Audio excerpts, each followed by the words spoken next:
Un des problèmes de compréhension que l'humain a le plus vis-à-vis du chien, c'est quand le chien grogne. Je veux vraiment que tu te mettes en tête dès maintenant que grogner pour le chien, c'est juste une façon de s'exprimer. Ce n'est aucunement pour lui une façon d'essayer de te dominer, de prendre ta place d'alpha, de devenir le chef de ta meute familiale. Non. Ton chien grogne parce que pour lui c'est une façon d'exprimer un mécontentement, un stress, une peur, une angoisse, quelque chose qui le met mal à l'aise. Donc c'est juste une façon pour lui de s'exprimer. Alors ce qu'il faut que tu saches, c'est qu'un chien qui saute sur les gens, c'est souvent un chien qui est très excitable, très excité, qui recherche de l'attention. C'est aussi souvent un chien qui en fait a eu de l'attention à un moment donné de la part de son maître quand il a sauté. Sache que pour un chien, toute interaction, même si elle est négative, donc même si tu lui as dit non ça suffit, ou même si tu l'as engueulé, tu l'as poussé, il a obtenu de l'attention et une interaction qu'il recherchait avec toi. Donc il a eu ce qu'il voulait, il a été récompensé par ton comportement qui a été de faire attention à lui, même si cette attention était négative.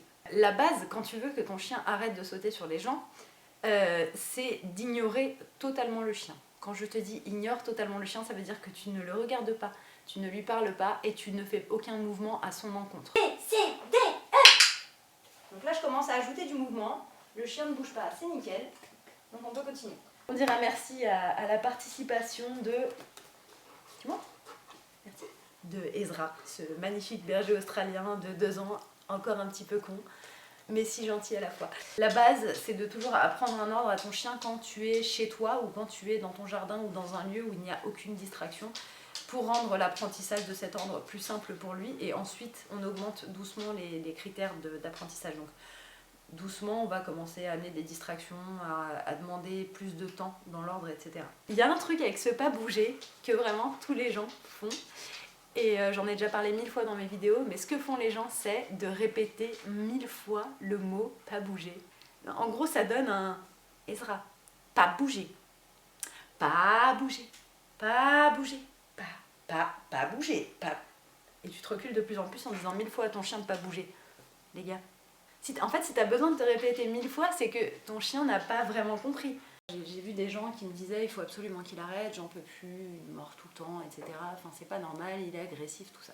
Alors un chiot en règle générale, et vraiment en règle générale, ça dépend de sa socialisation et de tout plein d'autres choses à côté, ne mord pas pour vous faire mal, il mord parce que c'est sa façon de jouer en fait. C'est comme ça qu'il joue avec ses frères et sœurs, c'est comme ça qu'il joue avec sa maman.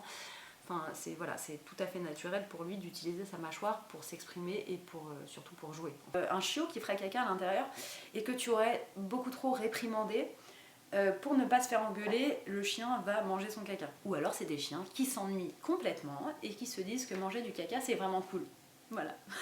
La coprophagie peut durer pendant 1 ou 2 mois, je dirais, après que tu aies accueilli ton chiot chez toi.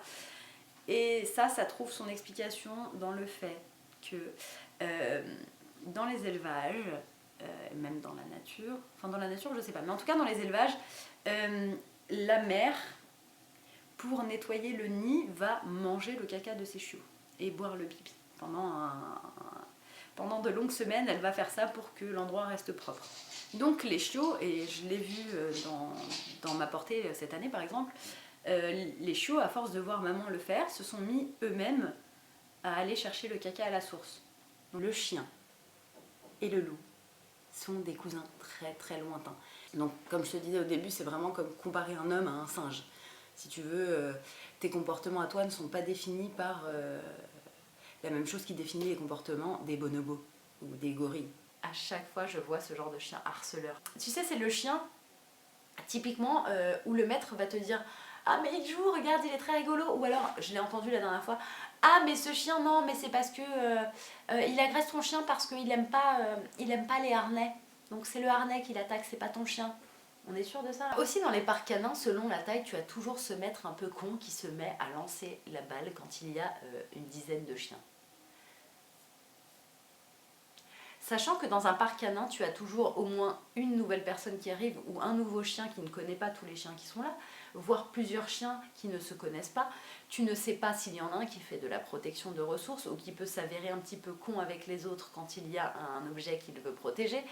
Alors pourquoi tu rajoutes encore un truc qui fait que les chiens peuvent s'embrouiller et s'énerver et que ça peut dégénérer. Pourquoi les maîtres font ce genre de truc? Je comprends pas. Et lui, c'est Ezra, un berger australien de 2 ans qui m'accompagne dans ma vie de tous les jours. Donc je me sentais obligée de te présenter ce petit bonhomme tout mignon là. Hey. Et moi donc, c'est Déborah, j'ai 30 ans, je suis éducatrice et comportementaliste pour les chiens depuis maintenant plus de 6 ans.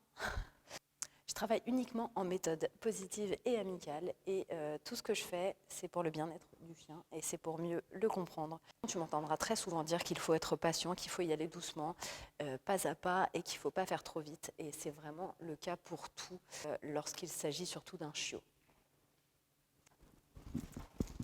Et puis je te dis à tout de suite.